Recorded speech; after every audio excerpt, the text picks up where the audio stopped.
Good morning, ladies and gentlemen, and thank you for joining me for another episode of the Morlog Morning Digest with your host, Alan, aka myself. As always, I ask that you guys please like, subscribe, hit the bell for notifications, but most importantly, share the content to help the channel grow. I have a couple options for donations in the description below. One of them is my PayPal as well as a Bitcoin wallet.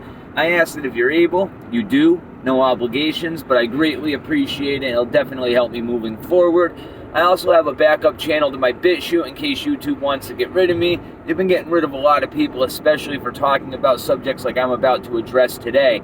And that is the social engineering of your children and the fact that it's happening right underneath your nose, and a lot of you aren't even aware of it. Now, I will say that there is a silver lining to this whole nationwide lockdown that we're seeing, and that is parents are being forced back into the arena of their children's education, and they're finally starting to pay attention to what their children are being taught again. Not because they want to, but because they're being forced to. You see, with all of this digital education that's going on, parents are being forced into helping their children use this technology, and in turn are becoming aware of what's happening to their children during their curriculum. Now, this leads me to a story that's breaking out of Virginia. There's a school district out there that sent out waivers asking parents to sign them, and in fact, they had to in order for their child to partake in the digital curriculum. And this waiver stated that the parents would not participate, record, eavesdrop, etc., on their children's curriculum. Now, what's very interesting about this is I have to preface it by something that was going on this summer. With this Black Lives Matter movement and everything that's been going on with the George Floyd protests, the defund the police, the anti-racism movement, etc., a bunch of teachers nationwide decided that they were going to workshop together over the summer and redesign their curriculum in order to bullet point all of these principles such as Black Lives Matter and anti-racism, etc. And that's exactly what they have done. Now, one of the people that brought this waiver into the spotlight isn't even somebody that has their children involved in this curriculum. It's somebody who's doing their job as a parent and already homeschooling their children. And her gripe is that her taxpayer money is going to the indoctrination of other parents' children. She's doing the job of you guys, okay? And I'm not saying you as individuals, but you know if you're guilty of this yourself. You know if you've been taking a back seat in your children's education. And what's happening is you are allowing your children to be socially engineered into believing principles that are antithetical to everything that the United States of America has built its character and foundation upon. And in fact, this has far-reaching consequences because we are seeing movements in California to completely get rid of the civil rights in America completely. There's legislation on the books in California right now to remove affirmative action. Now that sounds good on paper. However, it's a guise, just like this waiver is. It's a guise. What they're doing with that bill in California is actually removing all the civil rights legislature that was fought for by people like Martin Luther King and his movement during the civil rights era. In fact, if this anti-affirmative action bill gets passed in California, you will now be allowed to fire somebody based on the color of their skin, their religious beliefs, whatever reason you want. You will have no civil rights protecting you anymore.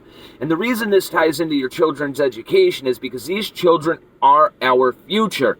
And the people that are trying to brainwash them understand that. Just ask Joseph Stalin. If you want to change the history of a country, give me 2 generations of the youth and I will do it. And that is exactly what the leftists in this country are doing. The Marxists and socialists that are literally social engineering your children right underneath your nose. Now, I will say that the school district in Virginia did rescind this policy. Parents will be allowed to participate in their children's classes only during group activities and only if they don't record these classes. So, the struggle is still going on. Parents are kowtowing, right, to what these teachers want. And there's no room for compromise here, right? A lot of people say a good negotiator compromises. Not when it comes to your children. What are these teachers trying to do to your kids? And what agenda do they have if they are proactively trying to stop you from being involved in your children's education? In fact, as a parent, you should demand a syllabus that describes every lesson that your children's going to be getting, the curriculum from step A to step Z. And in fact, when I went to school, that's exactly what happened. Right? My dad expected a syllabus from every class that I was taking. He wanted to know what I was learning, and if he disagreed with what I was learning, he didn't go down to the school and raised hell, right? He taught me what he thought I should learn and told me, pass the test, but don't believe any of this nonsense. I suggest that we as parents need to take this one step further nowadays.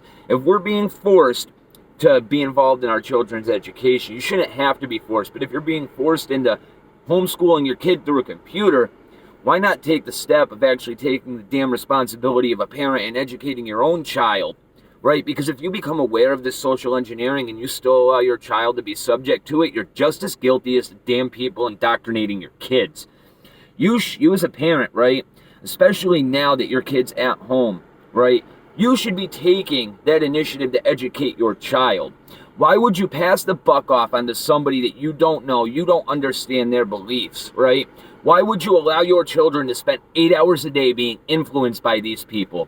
Do you think for a minute, right, the small communities back when this country was founded that had a single schoolhouse, do you think those parents didn't know what their kids were being taught? Do you think that that teacher wasn't beholden to those parents and responsible for their actions when they were teaching their kids? And the answer to that question is yes, they were. And in fact, we had a lot more of a homogenous society back then. People might not have all believed the same thing, but everything was covered in school. Everything was taught, and every angle of every conversation was covered, right? There was actual legitimate debate. But that's been destroyed, absolutely gone. Another story of a girl that went to school, right? She had to write a story about her hero. She chose to write about Donald Trump as her hero. All politics aside, it doesn't matter. This is America. There are a lot of great figures. This man is president of the United States. And if that inspires that child to become civically active and get involved in politics and the furtherance and the future of her country, then all the more power to her. But that student was ridiculed and shamed in front of her entire class, in front of all of her peers, for being an independent free thinker. And this is all about social engineering, right? It's not because that girl actually supports Trump. Those teachers don't care about that. Those teachers don't care about what that girl believes, right? It's not about convincing that student that she's wrong. It's about shaming her in front of all of her other peers. So if anybody else ever wants to step out of line and think independently, they know that there's ridicule coming from it. Do you understand what is being done?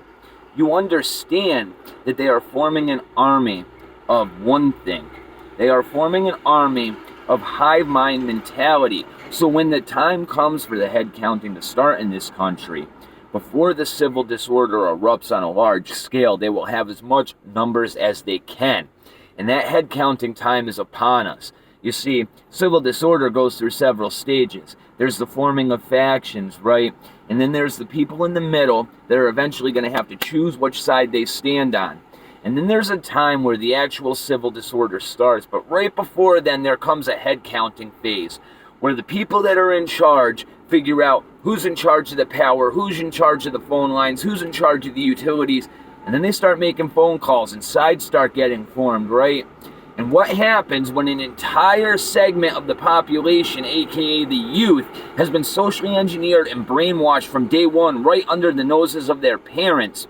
You get what happened in China with Mao Zedong. You get millions of youth going out there and turning their backs on their parents and literally executing them because they've been brainwashed into not being able to think for themselves. And it's happening right under your noses. They're allowing it to happen, and you're not willing to take any responsibility for it.